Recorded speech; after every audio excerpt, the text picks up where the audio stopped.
दीनबंधु रामानुज दास जी। हरे श्याम। जय श्रीमन नारायण महाराज जी। महाराज जी, दास का मन हर बार फिसल जाता है। क्रोध और काम वासना में, क्रोध में किसी का भी मन दुखा देता हूँ, फिर बड़ा अफसोस होता है। आपने कहा था कि बैटरी डाउन हो जाए तो यहाँ आ जाना, मैं बैटरी चार्ज करवाने आया हूँ। बात इसमें हमें देखनी है कि हमारा लक्ष्य क्या है। आपका लक्ष्य भगवत प्राप्ति है जी भगवत साक्षात्कार करना है जी उसका साधन निरंतर भगवान का भजन करना है जी। अगर भगवान से बढ़कर हम किसी वस्तु व्यक्ति स्थान को मानेंगे तो उसके संयोग में आते ही भगवान को हम भूल जाएंगे। एक तरफ हमारे भगवान हैं और भगवान की प्राप्ति का उपाय निरंतर भगवत स्मरण है। भगवान का स्मरण छुटाने वाला कोई विषय, कोई व्यक्ति, कोई वस्तु का जहां संयोग हुआ और हम भगवान को भूल गए तो वो भगवान से अधिक होता है। क्या ऐसा होता है? ऐसा होता है। इसलिए हमारा लक्ष्य अभी दृढ़ नहीं है। अभी हम भगवान को भगवान नहीं मान रहे हैं, भगवान को विषय से भी छोटा मान रहे हैं, क्योंकि विषय संयोग होते ही भगवान को भूल गए। तो विषय बड़ा हुआ ना। मान लो हमारे सामने एक कीमती वस्तु रखी है और एक इधर वस्तु रखी है। अब हम इधर की वस्तु में लग गए तो ये हो गई ना, हल्की हो गई ना। तो हमारा जो लक्ष्य था भगवान थे, और भगवान की प्राप्ति का जो साधन है वो निरंतर अव्यावृत भजनात्, देवर्षि नारद जी कहते हैं, अखंड भजन। तदर्पिता अखिलाचारिता तद्स्मरणेन परम व्याकुलते थे। तो ना हमारे अंदर वो परम व्याकुलता होती है और ना भगवान का उतना महत्व है। विषय संयोग होते ही, चाहे भोजन हो, पानी हो, दृश्य हो, भोग हो, कोई भी हो, हम भगवान को भूल जाते हैं। यहाँ हमें अपनी कमी सुधारनी पड़ेगी, सब इसी में ठीक हो जाएगा। एक सुधार है, कैसे सुधरे? भगवान के चरणों में एकांत में रो और प्रार्थना करो कि आप इतनी तो कृपा कर दो कि आपके समान कोई न दिखे। फिर विषय इतने आपसे बढ़ के हो जाते हैं कि हम आपको भूल जाते हैं। पक्का बिना भगवान से बढ़कर विषय माने हम भगवान को कैसे भूल सकते हैं? समझ रहे ना। तो हमें भगवान से प्रार्थना करनी चाहिए, नारायण से, कि हे नारायण करुणा सिंधु, आप हम पर कृपा करो, हमें इतना तो महत्व दे दो अपना कि हर विषय के सेवन में भी हम आपको न छोड़ें, आपका स्मरण चलता रहे। अखंड स्मृति, उठते बैठते चलते फिरते खाते पीते हर समय भगवत स्मृति रहे। अब जब भगवत स्मृति में हमारी रुचि हो जाएगी या रति हो जाएगी तो हम किसी को बोलेंगे क्यों? नाम में प्रीति ना होने के कारण ही तो आप बोलते हो। अगर नाम में प्रीति हो तो कैसे बोलोगे? अभी हम आपको बता रहे हैं नाम निरंतर जपने का उपाय। अगर आपने सुना हो सत्संग में तो आप ध्यान दीजिए। जबान को ऊपर तालू के उसमें लगाइए और लगाकर नाम चलाइए, और नाम चलाते हुए अब देखिए आपसे कोई बात करना चाहे तो आपको कैसा लगेगा कि जबान हटानी पड़ेगी, नाम छूटना पड़ेगा, तो दुख होगा कि नहीं होगा? तो हम उसको दुखद वचन कब बोलेंगे?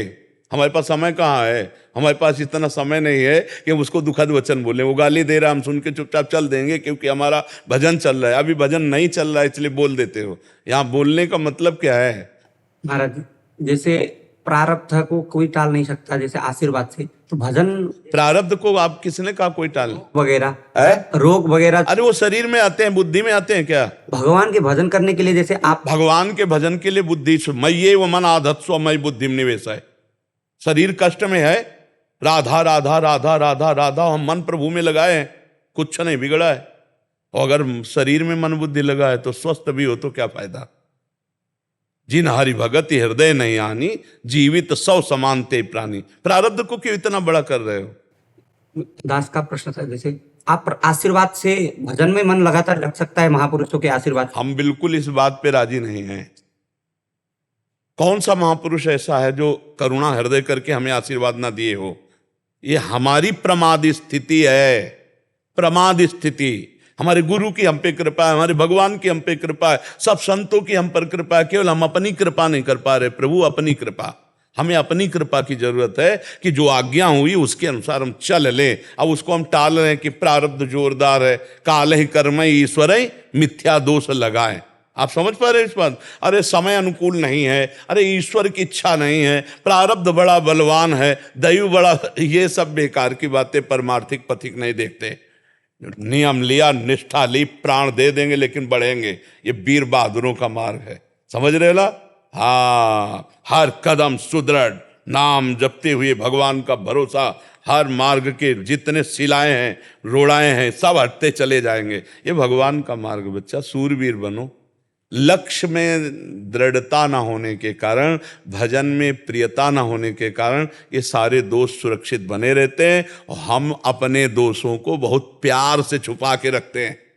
निर्दोषता के पक्ष में अगर हो तो फटाफट हम एक एक को निकाल सकते हैं अंदर से, लेकिन वो इतने प्यारे दोष हैं कि उन निकालते नहीं बनते। अगर कहे भी कि आप अभिमानी हो क्या, आप कामी हो क्या, देखो कैसी दोष दृष्टि है, आप हम पे काम खुश हो जाना चाहिए। हाँ हाँ पकड़ गया, हमारे अंदर जो दोस्त था आपने पकड़ लिया, धन्यवाद। नाथ अब इससे कैसे निपटा जाए।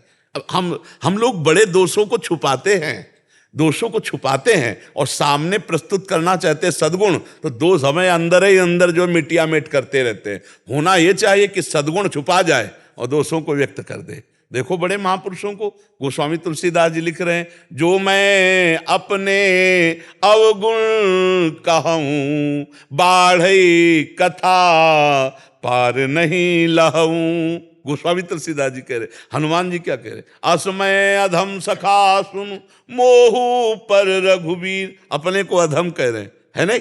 हम लोग क्या करते, अपने दोषों को छुपा जाते हैं। हम दोषों के खिलाफ अंदर से रहें, वो हमारे दोस्त दुश्मन हैं, मित्र नहीं, उनको बाहर करो। अंदर से दोष कहेंगे, मत बोल, नहीं खुले बोल।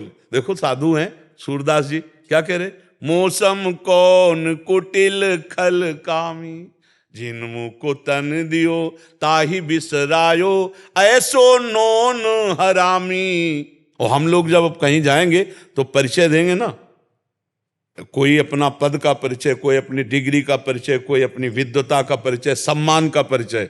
और जो कूड़ा करकट है वो बिल्कुल सुरक्षित, इसीलिए सफाई नहीं हो पाती।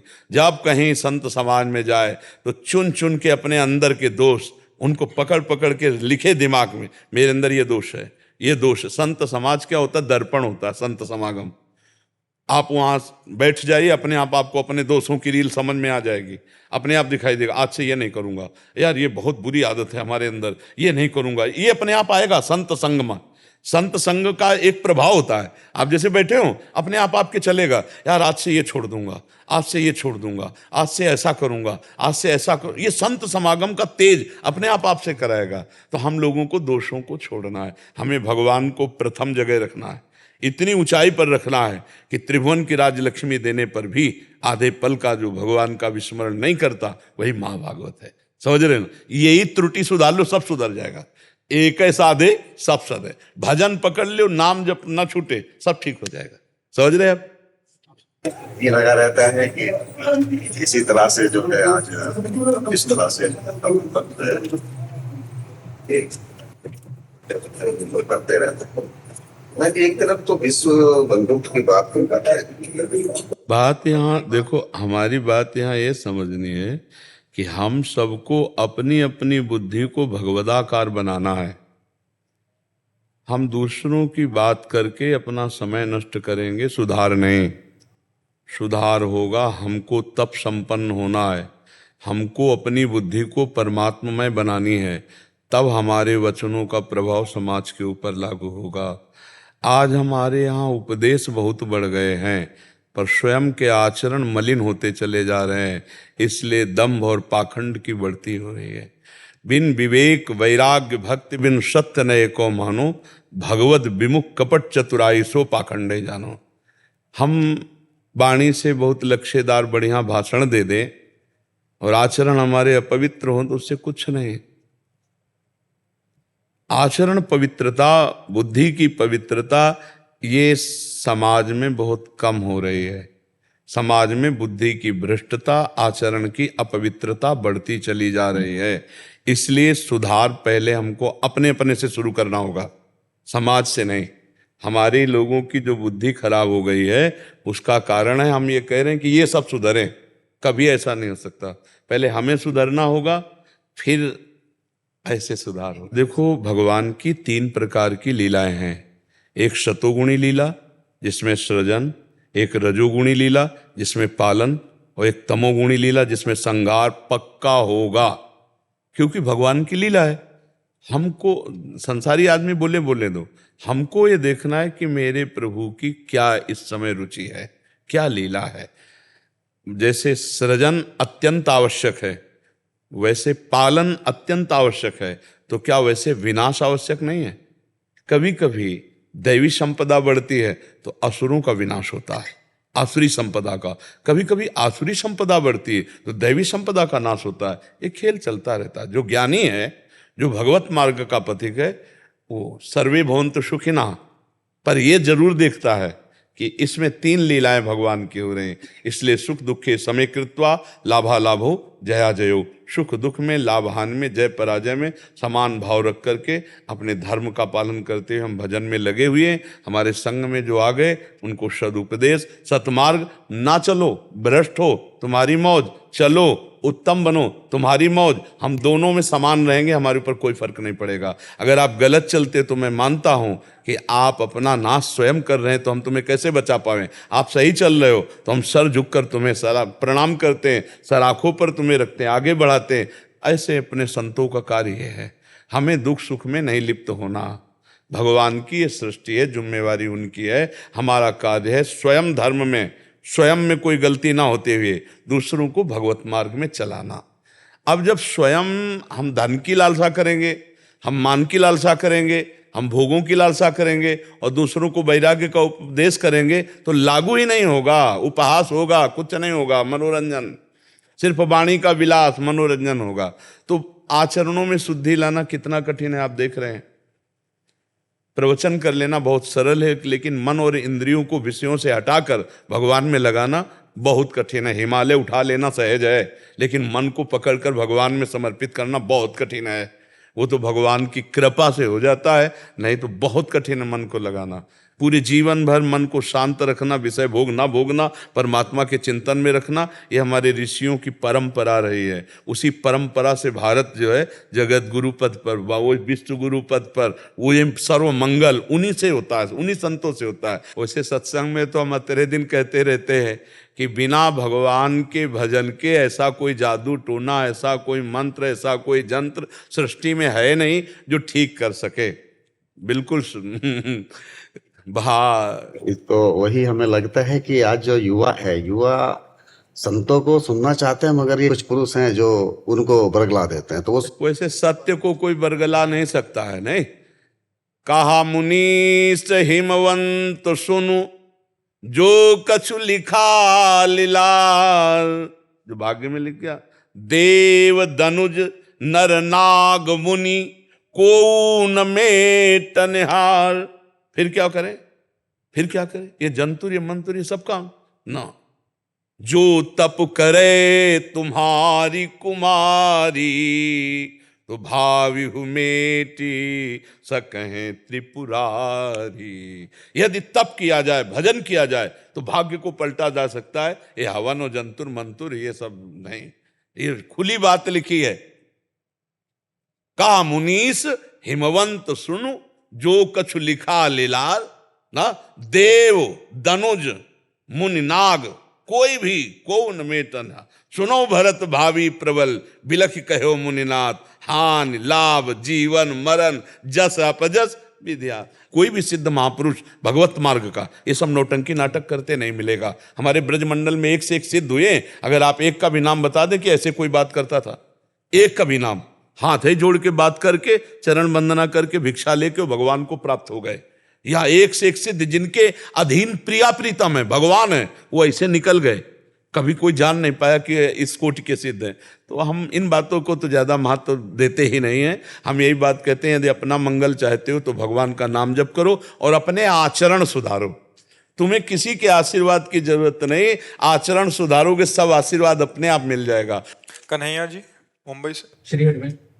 श्री हरिवंश महाराज जी, महाराज जी आपने मुझ जैसे ना जाने कितनों का ही जीवन परिवर्तित कर दिया। महाराज जी मेरा एक प्रश्न है, पूज्य भाई जी पोदार जी महाराज जी ने अपने निजी अनुभव बताते हुए कहा था कि यदि ये 3 बातों को जीवन में उतार लिया जाए तो भगवत प्राप्ति दुर्लभ नहीं है। जीव से भगवान के नाम का जाप, भगवान की कृपा पर विश्वास, सब में भगवान को देखना। महाराज जी, आपका भी कहना यही है कि चिंतन के साथ नाम जब चलता रहे तो अच्युत परमात्मा की प्राप्ति निश्चित है, परंतु ये तीसरा सूत्र सियाराम में सब जग जानी, सब में भगवान को देखना, ये कल्याणकारी सूत्र को मैं अपने जीवन में नहीं उतार पा रहा हूँ। कोई बात नहीं, कोई बात नहीं, एक पकड़ लो, सब आ जाएंगे। अगर जबान से नाम चल रहा है ना, तो नाम जीह जप जागें जोगी, परमार्थी प्रपंच वियोगी। ये प्रपंच अपने आप हट जाएगा, आप चलाते रहो। देखो गोस्वामी जी बहुत रहस्य की बात कहते हैं, राम नाम मणिदीप धरी, जीह दे हरि द्वार, तुलसी भीतर बाहिरहु, जो चाह शिव जियार। बाहर भी ज्ञान का प्रकाश, अंदर भी दिव्य ज्ञान का। बाहर ज्ञान का प्रकाश, जिधर देखता हूं उधर जड़ चेतन जग जीव जत सकल राम में जान। वो अंदर का ज्ञान प्रकाश की मैं भी वही हूं। यही अनुभव, देह भाव रहित आत्मस्वरूप में स्थित महापुरुष परम ज्ञान, ये सब नाम से हो जाएगा। एक पकड़ लियो ना, नाम जप करना, भगवान के आश्रित, सब कुछ हो जाएगा। आगे की बात चिंता मत करो, अपने आप हो जाएगा, ये अपने आप हो जाएगा। आप देख लेना, वो खुद अनुभव में आने लगेगा, वो खुद दिखाई देने। स्थिति होती है ना, जैसे हमारी स्थिति अभी है, तो हमें केवल स्त्री पुरुष जड़ चैतन्य दिखाई देता है, ना कोई दिव्य महात्मा, ना कोई दिव्य। आज के सत्संग में सुना था, देवर्षि नारद जी ने कहा 7 रात इस मंत्र को जपो तो सिद्धों के दर्शन होने लगे, आकाशचारी सिद्धों के दर्शन 7 रात में।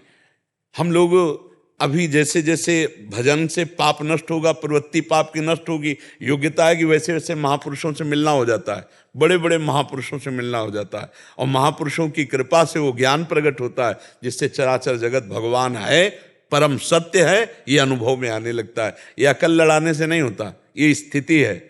वासुदेवा सर्वमित सा महात्मा सुदुर्लभा, ये स्थिति आएगी। आप नाम जप करो, भगवत लीला गुणगान सुनते रहो, भगवान के आश्रित रहो, आगे वाली बात खुद अपने आप आ जाएगी, चिंता ना करो। ठीक है। रामचंद्र बनारसिया जी। महाराज जी, ध्यान में विक्षेप होता है, सांसों के ध्यान यात्रा ठीक रहती है, लेकिन सांसों से रोम रोम की यात्रा तक पहुंचना नहीं हो पाता। आप पहले सांसों में नाम को स्थित कीजिए, जो गुरु प्रदत्त नाम है अपनी श्वासों में बैठा लिए। रोम रोम में आना तो उसकी सामर्थ्य है, नाम की, अपनी सामर्थ्य से नहीं होता। नाम श्वास दो विलक चलत हैं, इनको भेद न मुको भावे, श्वास ही नाम, नाम ही श्वासा, नाम श्वास को भेद मिटावे। तब रोम रोम और रग रग बोले, तब का स्वाद नाम को पावे। पहले आप अपना कार्य कीजिए तो नाम अपना प्रभाव दिखा देगा। आपका कार्य उठते बैठते चलते फिरते खाते पीते सोते जागते हर समय नाम में श्वास कर लो। जितनी चेतना है, एक भी श्वास खाली ना जाए, आगे का काम वो नाम कर देगा। आपके बस की बात थोड़ी है, वो तो नाम करता है, वो तो हर नस नाड़ी रोम रोम में वो समा जाता है। आप केवल नाम जपने पर ध्यान दीजिए, जप रहे नाम, हाँ, कोई भी श्वास खाली न जाए। आप अभ्यास ये कीजिए, आगे का कार्य तो नाम खुद कर देगा। नाम सामर्थ्यशाली, वही ऐसा कर सकता है, अपनी सामर्थ्य नहीं है। अपनी सामर्थ्य है नाम को पकड़ना, और नाम की सामर्थ्य सारा अध्यात्म वैभव प्रकाशित कर देना। समझ पा रहे आप? हाँ, बस ठीक है। सुधा शर्मा जी। राधे राधे महाराज जी, आपके चरणों में कोटि कोटि नमन। महाराज जी, मैंने आपको अपना गुरु मान लिया है, आपके मार्गदर्शन से मुझे जीवन के संघर्षों को सहने की शक्ति मिलती है। महाराज जी, हमें लाडली जी की अनन्य भक्ति किस प्रकार मिल सकती है? जैसे निद्रा, तंद्रा, सुषुप्ति और जागृत अवस्था में हमें भगवान का एक क्षण के लिए भी विस्मरण ना हो। नाम पर हमारा पूरा जीवन समर्पित है। हम सबको बार बार कहते हैं, नाम को पकड़ो, नाम को। राधा राधा राधा राधा राधा, उठते बैठते चलते खाते पीते सोते जागते नाम पकड़ लो, आगे का रास्ता अपने आप सब आ जाएगा। आप पहले नाम पकड़ लो। हम लोग क्या करते हैं, आगे की बहुत बातें करते हैं, चल नहीं पाते एक कदम। हमें लगता है यदि हम एक कदम चलें तो हमारी यात्रा एक कदम तो हो गई। एक गुरुदेव ने एक टार्च दी किसी शिष्य को, यमुना स्नान करने जाना था, और वो टार्च बस एक पैर भर दिखाई दे। बोले गुरुदेव इससे क्या होगा, ये दूर का तो रास्ता तय। तो उनका एक पैर का दिखाई दे रहा ना, अगर इसी पर चलोगे तो हर कदम तुम्हारा प्रकाश में होगा और तुम यमुना जी पहुंच जाओगे। ऐसे ही हमें गुरुदेव ने कहा, राधा राधा जपो।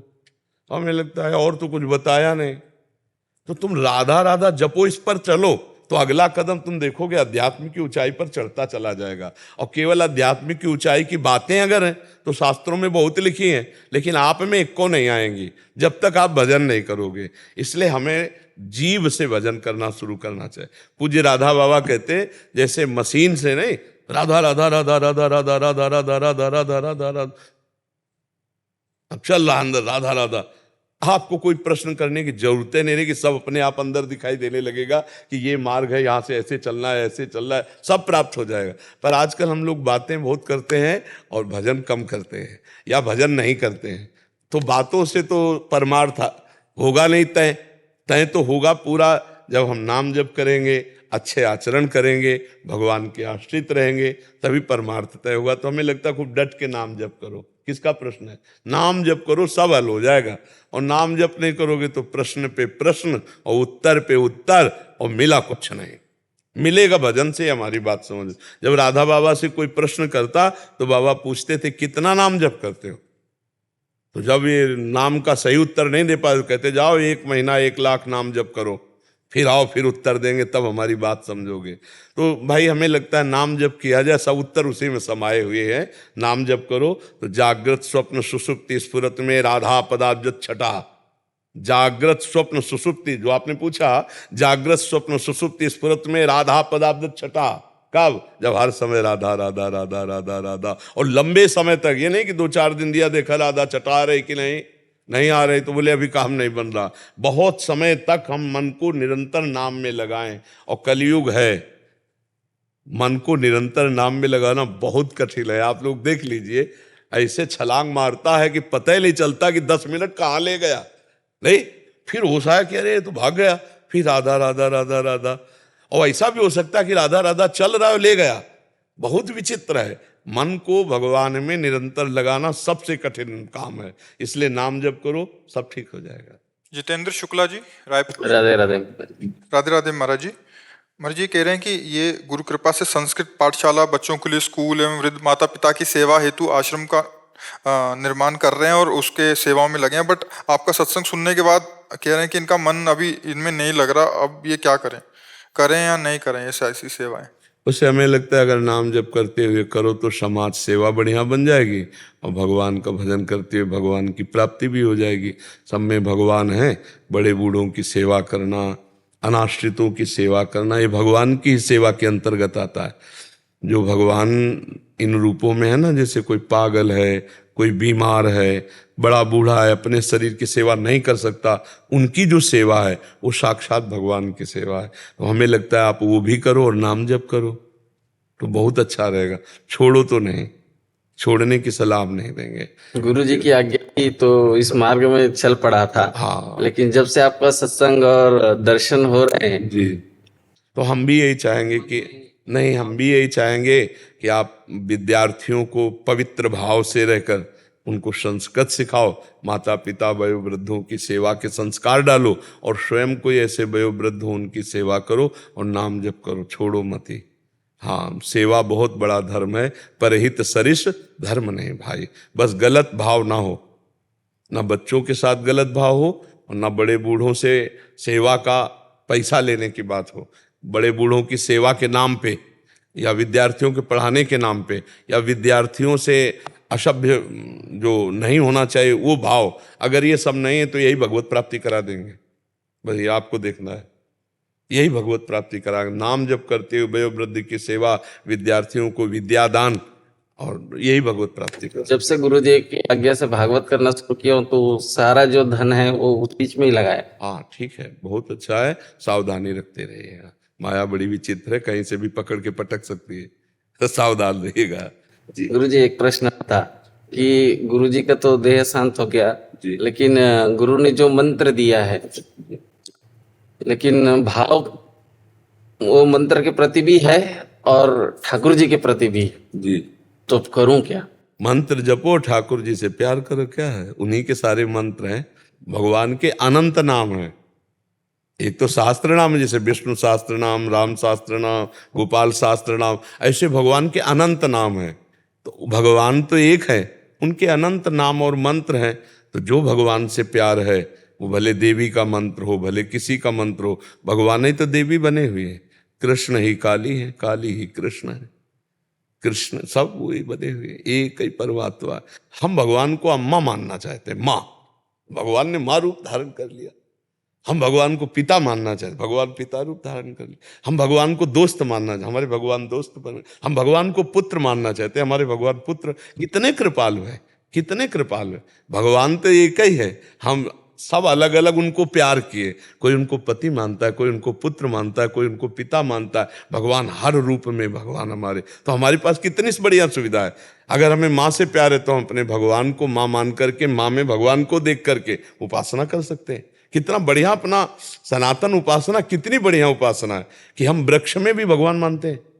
देखो ना, हमारे गाँव में, घरों में वृक्षों की पूजा होती है। बरगद पूजा आज है, पीपल पूजा आज है, आंवला पूजा। हम तो गांव के लोगों को देखो, साइकिल भी चलाएंगे तो ऐसे पैर छू के चलाएंगे। आपने देखा है, भले वो अनजान है, अज्ञानी है, लेकिन उनकी इस चेष्टा को देखिए। अपने लोगों में, सनातन धर्म में, अगर वो स्कूटी भी चलाने जा रहे हैं तो फिर स्टार्ट किए, पैर किसके छुए? कहीं ना कहीं भगवत भाव है ना, कि स्कूटी में भी भगवान है, साइकिल में भी भगवान है। हमारे यहाँ जो चारा काटने वाले, जो गेहूं के, उनको भी स्नान करवा के पूजा की जाती है। हर अस्त्र शस्त्र की पूजा होती है, पशु पक्षी की पूजा होती है, वृक्षों की पूजा। हमारा सनातन धर्म जैसा विशाल पूजक भाव कहाँ हो सकता है? आप विचार करके देखिए। हमारे यहाँ तो पशु पक्षी की भी पूजा होती है, जड़ की भी पूजा होती है। चैतन्य तो भगवत स्वरूप है, इसलिए बहुत बढ़िया है। सबकी सेवा करो, नाम जप करते रहो। शिवम जी जालंधर पंजाब से। राधे राधे। राधे राधे महाराज जी।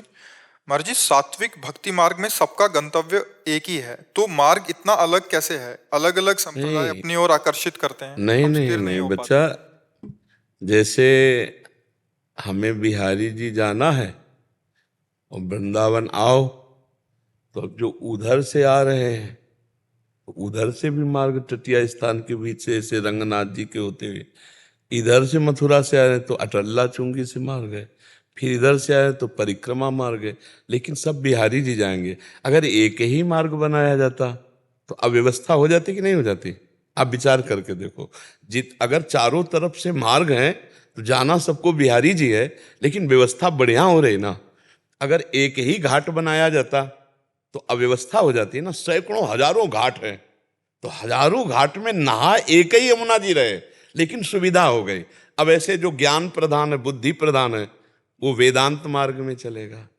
जो योग प्रधान है, अष्टांग योग में चलेगा। कर्म प्रधान है, कर्म योग से चलेगा। भाव प्रधान है तो भक्ति योग से चलेगा। लेकिन सबको अनुभूति एक ही परमात्मा की होगी। तो बढ़िया हुआ ना, व्यवस्था बढ़िया हुई। अगर हमारे कई मार्ग ना हो तो अव्यवस्था हो जाए।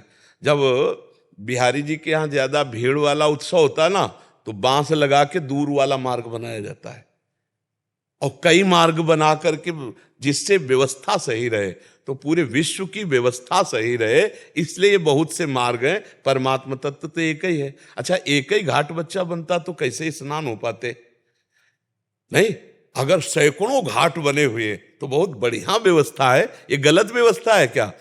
अगर सैकड़ों यमुना जी होती तो व्यवस्था गड़बड़ होती।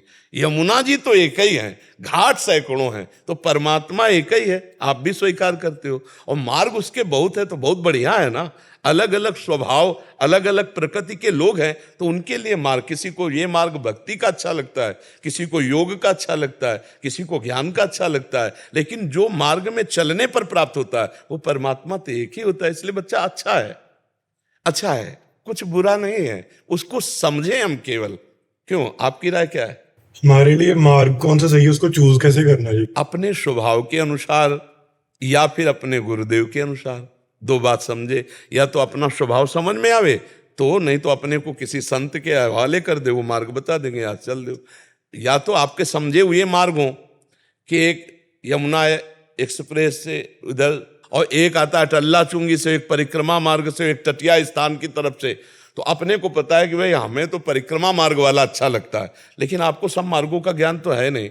तो हम क्या करें कि जिसको सब मार्गों का ज्ञान है उससे पहले बातचीत करें, वो आपका स्वभाव समझेगा, फिर आपको बताएगा कि आपको अच्छा रहेगा भक्ति मार्ग चलो, आपको अच्छा रहेगा योग मार्ग चलो, आपकी रुचि हमें दिखाई दे रही ज्ञान मार्ग में चलो, तो वो अपने अनुकूल आपको मार्ग दे करके चला लेंगे। या तो किसी संत के आश्रित हो जाओ, और या फिर पहले मार्गों का ज्ञान प्राप्त करो और फिर उसको चयन करो। ठीक है। ब्रह्मचारिणी अर्पिता जी, ब्रह्मचारिणी इशिता जी, प्रणाम। राधे राधे महाराज जी, आपके चरणों में प्रणाम। महाराज जी, हम बंगाल से कुछ दिनों के लिए वृंदावन वास करने के लिए आए हैं। महाराज जी, हम दोनों स्वामी सर्वेश्वरानंद पुरी जी महाराज जी के मंत्र शिष्य हैं। श्री वृंदावन धाम आने के बाद आप सपने में आए हुए हैं, हमें 3 से 4 बार आप हमको इधर आपसे मिलने आने के लिए बोल रहे हैं, या तो एकांत में कुछ बोल रहे हैं, हमें समझ नहीं आ रहा महाराज जी, इस विषय में हमारा। ये हमारी श्री जी का खेल है, वृंदावनेश्वरी लाडली जी का वही खेल है, वही इस रूप को प्रकाशित करके आकर्षण करना, वचन को प्रकाशित करके आकर्षण करना, ये उनका खेल है। ये जीवन राधा किशोरी का जीवन है, तो वो अपने जनों के उस स्वप्न में ले जाना, ये सब लीलाएं करना। नहीं तो हमें पता नहीं होता कि हम आपके स्वप्न में गए, हमें नहीं पता है। क्यों? क्योंकि हमारी स्वामिनी जो करती हैं, ये जैसे लोगों का मन भाव बदल कर सही मार्ग में लग जाना, हमारी बात मान लेना, ये सब हमारे प्रभु का, हमारी लाडली जी का खेल है। उसमें हम कहीं नहीं हैं, किंचन मात्र भी नहीं, केवल श्री जी श्री जी श्री जी, केवल लाडली जी हैं। अब वो क्या निर्देश करती हैं वो जाने। आप हमसे प्रश्न कीजिए तो हम आपको उत्तर दे सकते हैं उनकी बल से, लेकिन वो क्या कहती हैं ये उनकी बात है। अगर वो आपको इस रूप का स्वप्न में दर्शन कराती है, कोई आदेश करती है, तो वो आप देख लीजिए। बकाया हम कहीं नहीं हैं, वो हमारी श्री जी हैं, हमारे प्रभु हैं। ठीक, मेरे साजन ने फिर में आप अगर कुछ बोलना चाहते हैं तो बताइए हमको। अब हमारे अंदर तो बोलने की चाह नहीं, आप प्रश्न करो तो बोलने की चाह हो जाएगी। अब श्री जी कहती कुछ बोलना चाहती तो आप सुनो, वचन सुनो, तो आपको परमार्थ का मार्ग पुष्ट मिल जाएगा। चाहे एक भी सत्संग अगर ध्यान से सुन लो तो एक ही सत्संग भगवत प्राप्ति कराने के लिए पर्याप्त है। एक ही सत्संग, कोई ऐसा सत्संग अधूरा नहीं होगा जिसको सुनने के बाद भगवत प्राप्ति के लिए कुछ जानना बाकी रहे। बस चल दो, जैसा सत्संग में सुनो वैसा चल दो तो भगवत प्राप्ति निश्चित है। जिस साधक के लिए सावधानियां, मतलब जैसे साधना में देखो, सबसे पहली सावधानी, अभी जैसे वो संत भगवान आए थे नारायण स्वामी जी के परिकर के, पहली बात है कि हमारा लक्ष्य क्या है, साधक का लक्ष्य क्या है। खाना पीना जीना रहना आराम व्यवस्था प्रणाम नमस्कार या भगवत प्राप्ति, एक ही अलग डिपार्टमेंट है। लाखों चलने वालों में से कोई विरला एक दो ऐसा होगा जिसका लक्ष्य बिल्कुल ठीक ठिकाने पर भगवत प्राप्ति। नहीं तो हम लोग मनोरंजन करने में जीवन को पूरा बिता देते हैं, खाने पीने देखने सुनने भोगने में अच्छा समय जीवित होकर के चल रहा है, इस पे राजी हैं। यही हमारे लिए दुर्गति का कारण है। हम राजी ना हो, हम विकल हो जाएं। रुदु सुस्वरम राजन कृष्ण दर्शन लालसा, भगवत प्राप्ति के लिए हमें खान पान नहीं भावे है, नहीं कोमल वसन सुहावे, सब विषय लगे ते खारा है, हरियासिक का मग न्यारा है। नारायण हरि भजन में पांचों न सुहाद, विषय भोग निद्रा हंसी जगत प्रीति बहुबाद।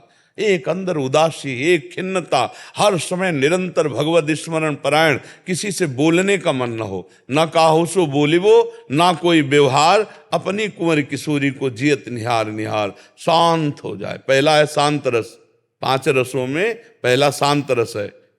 अगर हमारे अंदर शांत रस आ गया, किसी भी तरह का कोई विकार नहीं, कोई चाह नहीं, कोई अपना नहीं पूरी सृष्टि में, प्रभु के सिवा अपना शरीर भी नहीं, प्रभु के सिवा अपना शरीर भी अपना नहीं, तब जाकर के निरंतरता बनती है भजन की, और उसी में प्रेम ब्रह्मबोध सब कुछ प्राप्त हो जाता है। खूब नाम जप करो, शरीर से असंग रहो। अपने शरीर से जब असंग है तो दूसरों से असंगता की बात ही क्या है।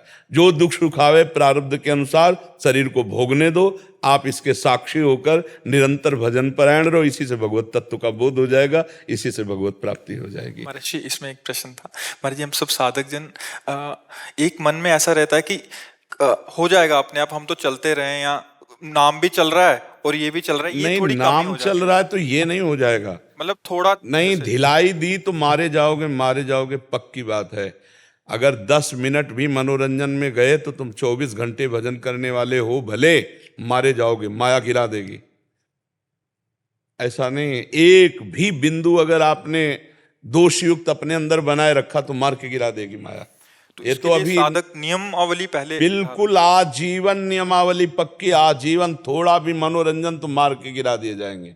उपासक को पहले लक्ष्य दृढ़ करना चाहिए कि मैं अपनी गर्दन कटा सकता हूं लेकिन अपने साधन को नहीं नष्ट होने दूंगा। नहीं तो मनोरंजन के लिए बहुत बढ़िया संसार है, माया ऐसे अवसर फेंक देती है। एक ही मनोरंजन थोड़ी है, नेत्रों का, श्रवणेन्द्रिय का, घ्राणेन्द्रिय का, रसेंद्रिय का, जनेन्द्रिय का, इन वेगों को सहना बहुत कठिन है और इनके मनोरंजन के लिए फिर व्यवस्था कर देती है। क्योंकि भगवत प्राप्ति करना चाहते हो ना तो ये मनोरंजन वाटिका में आओ, तो जो कहता है नहीं, तो फिर सिद्धियां सिद्धियां का मनोरंजन, फिर वो भी नहीं। बड़े बड़े देवता उसकी सेवा में खड़े हो जाते हैं, वो भी नहीं। ब्रह्मादिक के भोग सब विषम लागत ताई, नारायण ब्रज चंद की लगन लगी ही जाए। सुरपति नरपति लोकपति जिनके भावे घास, और रहे परम आनंद में तज से, तब भगवत साक्षात्कार की वेदना जागृत होती। वेदना हाय हाय मच जाता है, कैसे जीऊं आपके बिना प्रभु। रुदन, ऐसा रुदन जैसे पूछो मत, हृदय फट जाए। वो गंभीर बैठा है नहीं तो हृदय फट जाए, ऐसा तब भगवत साक्षात्कार होता है। यहाँ हम लोग मनोरंजन में लग जाते हैं, समाज को उपदेश देना, प्रणाम नमस्कार लेना, अच्छे अच्छे पदार्थ खाना, अच्छी अच्छी भोग विलासता उसको स्वीकार कर लेना, गया। महाराज जी, आज सुबह हम जब आपके साथ टहल रहे थे तो आप एक साधक को उपदेश दे रहे थे कि तुम बहुत अच्छा साधन कर रहे हो, चुप करके ऐसे लगे रहना बाहरी व्यवहार में। आपने उनको एक बात कही थी कि यही अगर, ये तो अभी गुरु कृपा के घेरे में हो आप, यही बाहर होता तो प्रणाम नमस्कार चालू हो जाता आपका। हाँ। और फिर आप गिर जाते। तो ये अगर गुरु कृपा के घेरे में नहीं है तो ये आएगा महाराज जी, हाँ, बाहरी बिल्कुल आएगा, बिल्कुल अनुकूलताएं आएगा। आएंगी। हाँ बिल्कुल आएगा। अच्छा, गुरु कृपा के घेरे में जैसे आप कई सौ साधक हो, अपने साधन में लगे हो, अब आपसे कोई मिल ही नहीं, मतलब जितने को रखा गया कि आप मिल लो, इसके अलावा किसी को पता ही नहीं कि हमारा साधक किस कोट की साधना कर रहा है। अब उस पर हमारी दृष्टि है, उस पर दृष्टि है कि बाहरी और सूक्ष्म दोनों। अब उस पर आक्रमण करने के पहले हमारे से आदेश लेना पड़ेगा, हमारे घेरे को तोड़ना होगा। और स्वतंत्र साधक है तो उसके सहयोग होने लगते हैं कि मानो ये जल पी करके रह रहा है, इतने दिन हो गए अन्न नहीं पाया, इतने दिन ऐसा, तो लोग उसकी परिचर्या में लग जाते हैं। फल फूल रुपया पैसा मान प्रतिष्ठा, अब वो धीरे धीरे धीरे धीरे वो आंतरिक वृत्ति से बहिर्मुख होकर भ्रष्ट हो जाता है। भ्रष्ट होने का मतलब होता है अपने मार्ग से गिर जाता है। इसलिए बहुत जरूरी गुरुजनों की नजर में रहे और अपने लक्ष्य में दृढ़ रहे, राजी नहीं होना। हमारा जो लक्ष्य उसके अलावा राजी नहीं होना। जब ध्रुव जी वनवास तपस्या के लिए, तो नारद जी ने तो यही कहा, तुम सिंहासन के लिए ही तो जा रहे हो, अभी उत्तानपाद को कहेंगे अभी तुम्हें सिंहासन मिल जाएगा। अरे बेटा हो तुम, अभी बच्चे हो, क्या मान अपमान, चलो वापस चलो। उनका नहीं, हमारा क्षत्रिय कुल में जन्म हुआ, हमारा स्वभाव एक बार निश्चय कर ले उसे हम टल नहीं सकते। उनका वहां राक्षस हैं, भेड़िया खा जाएगा, पक्का खा जाए तो कोई बात नहीं, अगर जिंदा रहेंगे तो भगवत प्राप्ति करेंगे, मरेंगे तो कोई बात नहीं। तब देवर्षि नारद जी ने देखा चेला पक्का भय और प्रलोभन दोनों से मुक्त, तो द्वादशाक्षर मंत्र दे 6 महीने में भगवत साक्षात्कार कर लिया। हम लोग लक्ष्य से हट जाते हैं, लक्ष्य से गिर जाते हैं। रुपया पैसा मान प्रतिष्ठा मठ महांति बड़ी बड़ी इनमें हमारी राजी हो जाती है। और राजी हो जाना बस ये नहीं होना चाहिए, राजी नहीं होना है। आप भी कुछ भी जाए, संसार के भोग संसार की व्यवस्था है, ना भोगना है ना राजी होना है, वो भगवत प्राप्त हो जाएगा। महाराज जी, जैसे आपकी बात सुन रहे हैं तो एकदम दृढ़ता हो रही है। अभी कुछ दिन तो चलेगा, 1 महीना 2 महीना, फिर ढिलाई क्यों हो जाती है? तो इसलिए रोज सत्संग सुनना चाहिए। भक्ति कर दीप प्रेम करी बाती, साधु संगति कर अनुदिन राती। हमारी बैटरी डिस्चार्ज ही ना होने पावे, एक्स्ट्रा में चार्ज होती रहे इतनी कि हम कभी इन बातों में रमे ही ना, सुन करके हम आगे बढ़े भगवत मार्ग में। बहुत मीठा प्रलोभन जहर मीठा माया देती, बहुत मीठा, अच्छे अपने हाथ से गला काट लें ऐसा है इसका प्रलोभन। मान प्रतिष्ठा भोग वासना, इनको खिलवाड़ थोड़ी समझा जाता है, खिलवाड़ नहीं, बड़ी बड़ी ऊंचाई से ऐसे धम्म से गिरा देती है माया, और अपने को गिरना अच्छा लगता है। ये बस इन खाइयों को जो पार कर गया वो महात्मा है, समात्मा सुदुर्लभा, वो भगवान का विशुद्ध भक्त है। चाहे स्त्री शरीर हो चाहे पुरुष शरीर हो, हम सब एक ही परमात्मा के अंश हैं। शरीरों के भेद से कोई अंतर नहीं पड़ता। अगर हम चलेंगे जिस भाव से, वैसे ही मुझे प्रभु प्राप्त हो जाएंगे। बहुत बचा के रखना, बहुत छुपा के रखना। शरीर एक परमात्मा की दी हुई धरोहर है, हम ज्यों का त्यों वापस कर दें, मलिन न करें। कबीरदास जी कहते, चदरिया झीनी रे झीनी, जैसी की तैसी धर दीली। जैसी दी थी प्रभु, अपवित्र नहीं किया। जैसी की तैसी धर दीली, चदरिया झीनी रे झीनी। जो हमारा संत मार्ग है वो यही मार्ग है, जैसी की तैसी धर दीनी। जो गृहस्थ मार्ग है वो प्रवृत्ति मार्ग से भगवत मार्ग में बढ़े, लेकिन जो विरक्ति मार्ग है वो बिल्कुल अलग है। किसी भी तरह से कैसे भी, ना तन गंदा होना चाहिए ना मन गंदा होना चाहिए। हमारा तन मन दोनों भगवान की सेवा का पात्र है। अब हमारा अधिकार नहीं है, ये गुरु का है, गुरु का दिया हुआ है भगवान की सेवा के लिए। जैसे श्री जी के पात्र है ना, हम मार्जन करके बड़े पवित्रता से रखते, ऐसे श्री जी की सेवा का ये भी पात्र है। इसको गंदा नहीं रखना, इसको पवित्र रखना। विचार पवित्र, आचरण पवित्र, और ये शरीर भी भगवान की सेवा में। महाराज जी एक प्रश्न और महाराज जी, जैसे नए नवीन साधक होते हैं, उनके मन में विकार तो आ रहे हैं, बट उसकी क्रिया रूप में अंदर से विकार आना कोई आश्चर्य की बात नहीं है। विकार स्फुरित होना कोई आश्चर्य की बात नहीं, उसका संकल्प बनना आश्चर्य की बात है। और संकल्प बन के क्रिया में उतर जाना, ये तो बहुत ही निंदनीय बात हो गई। साधक के हृदय में विषय स्फुरण होना, विषयों का आकर्षण होना, ये कोई आश्चर्य की बात नहीं है। ये तो बड़े बड़े अच्छे साधकों के अंदर भी स्फुरणा होती है, तरंग मात्र। लेकिन उसको संकल्प बना देना, उसमें चिंतन करके रमण करना और फिर उसको क्रिया में उतार देना, वो तो साधक ही फिर गया। फिर तो क्या है, कामा संजायते क्रोधा क्रोधा स्मृति विभ्रमा स्मृति भ्रंशात बुद्धिनाशो बुद्धिनाशात प्रणश्यति। लेकिन प्रारंभ उसका जो है विषय का ध्यान है, विषयों का चिंतन है। जब हमारे अंदर कोई प्रलोभन भेजता है मन, ये भोग भोग लो बड़ा सुख मिलेगा, उसी समय काटना है। नहीं, मर चाहे जाऊं, भगवत सुख के लिए मैंने ये जीवन अर्पित किया, इस सुख के लिए नहीं, वो 1000 बार कर, बड़ा सुख मिलेगा। साधक इसी में फिसलता है। अब उस समय वो काटे मंत्र के द्वारा, नाम जप के द्वारा, नहीं नहीं राधा राधा राधा राधा राधा, नहीं राधा राधा राधा राधा राधा, बार बार अंदर से हटाए। उसका संकल्प न बनने पाए, मन कहेगा अरे चुप रहो, इस समय थोड़ा देखो हम क्या तुम्हें दिखा रहे हैं, क्या तुम्हें समझा रहे हैं। उसकी बात ना सुने, उसे काट दे, तो संकल्प नहीं बन पाया। और सुन लिया तो संकल्प बन जाएगा, और संकल्प बन गया तो क्रिया में उतार देगा। और ऐसा संग नहीं करना चाहिए साधक को, चाहे वो पुरुष हो चाहे स्त्री हो। एक दृष्टि में पता चल जाता है हमारी तरफ किस भाव से देखा जा रहा है। सबको इतना ज्ञान तो भगवान ने दिया है कि एक दृष्टि में पता चल जाता है कि ये हमारी तरफ किस भाव से देख रहे हैं।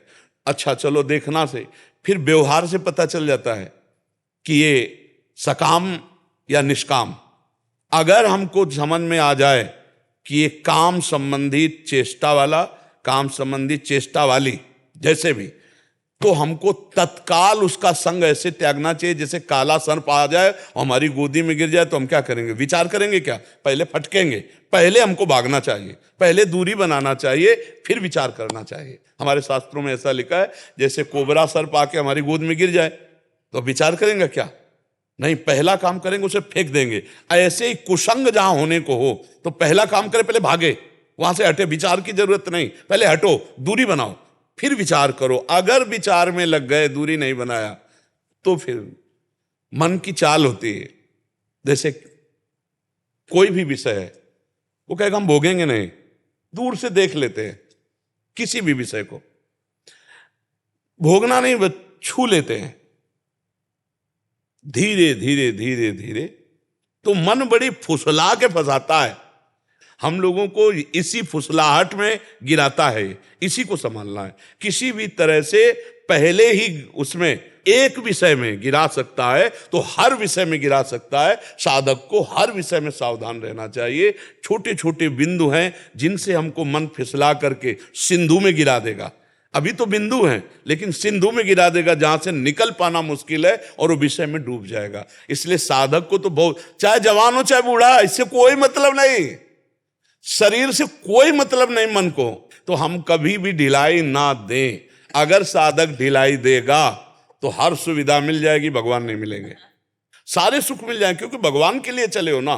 तो माया हर मनोरंजन की बात आपको पूरी कर देगी, लेकिन भगवान नहीं मिलेंगे। और अगर भगवान को प्राप्त करना है तो केवल पहले भगवत प्राप्ति, फिर भगवान जब मिल जाए, भगवदानंद की अनुभूति हो गई, तो अब महलों में राखो चाहे झोपड़ी में बांध दो, अब आपकी छूट।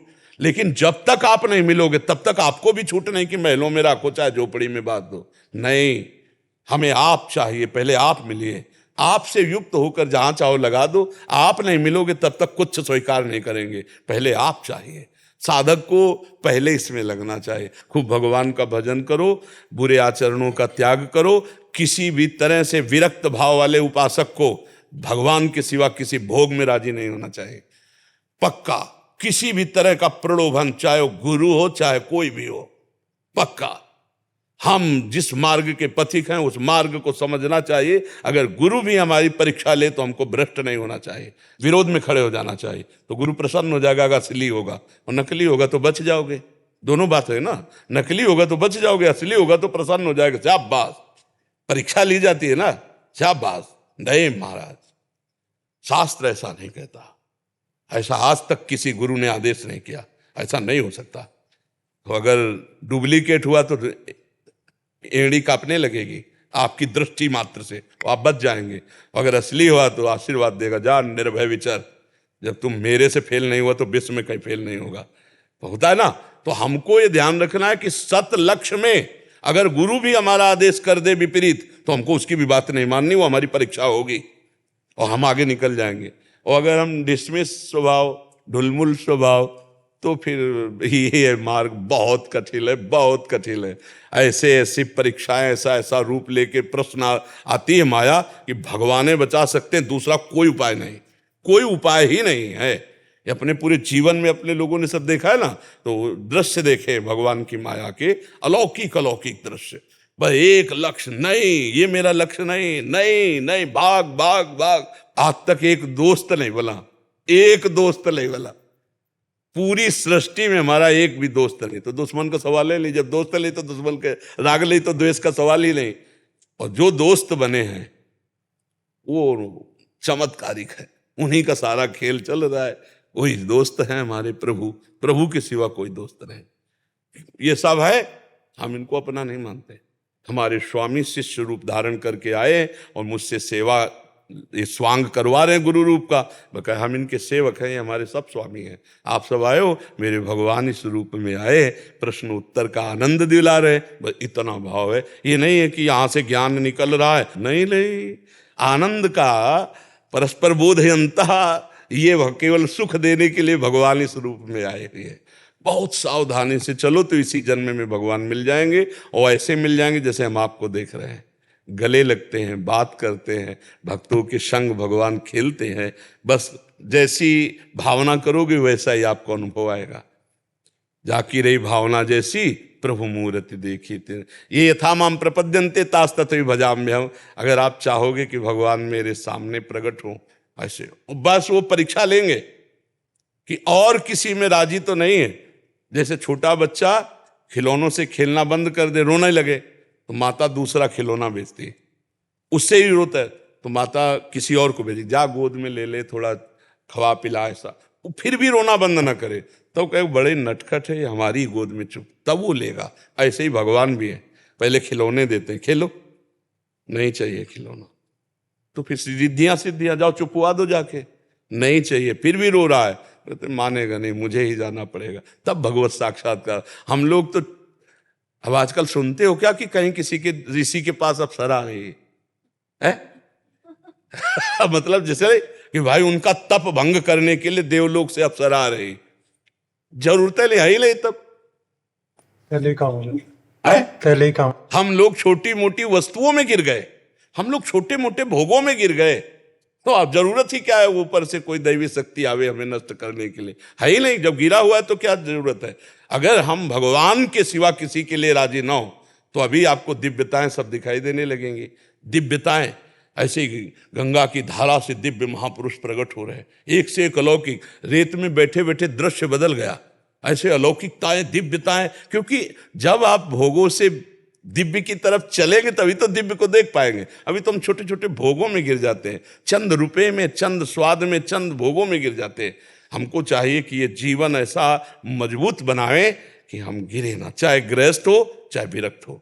गृहस्थ है तो एक सीमा है, अपनी सीमा में रहो तो आप भी साधु हो, अपनी मर्यादा में रहो, खूब नाम जप करो, धर्म पूर्वक अन्न कमाओ, परिवार का पोषण, समाज का पोषण।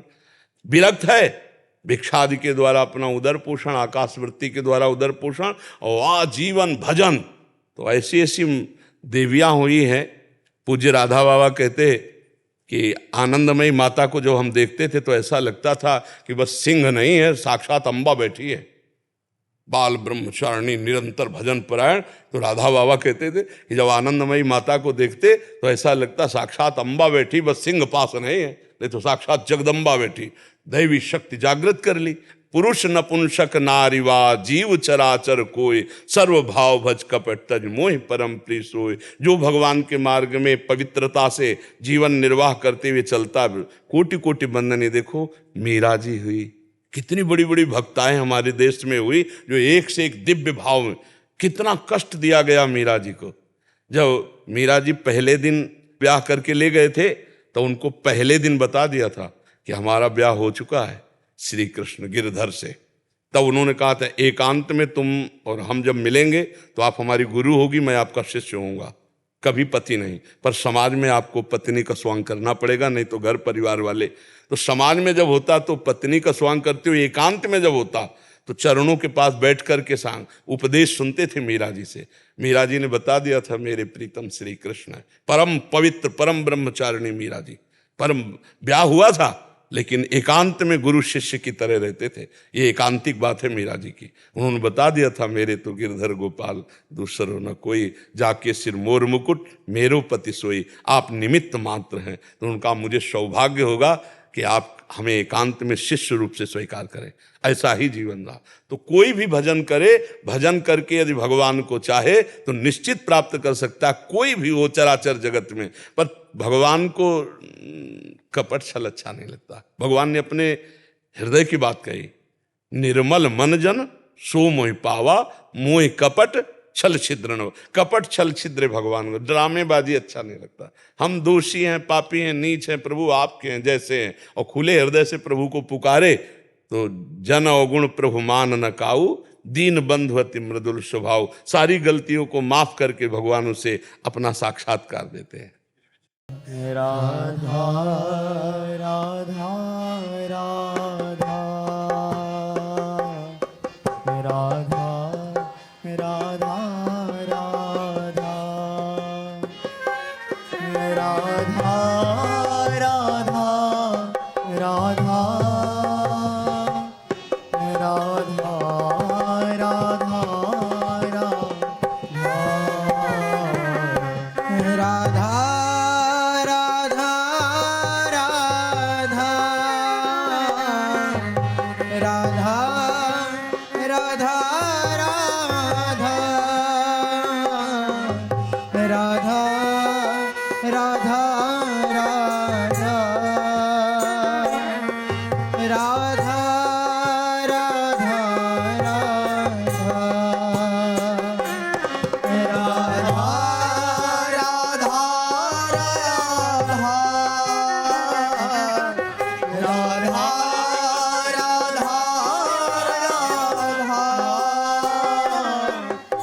राधा राधा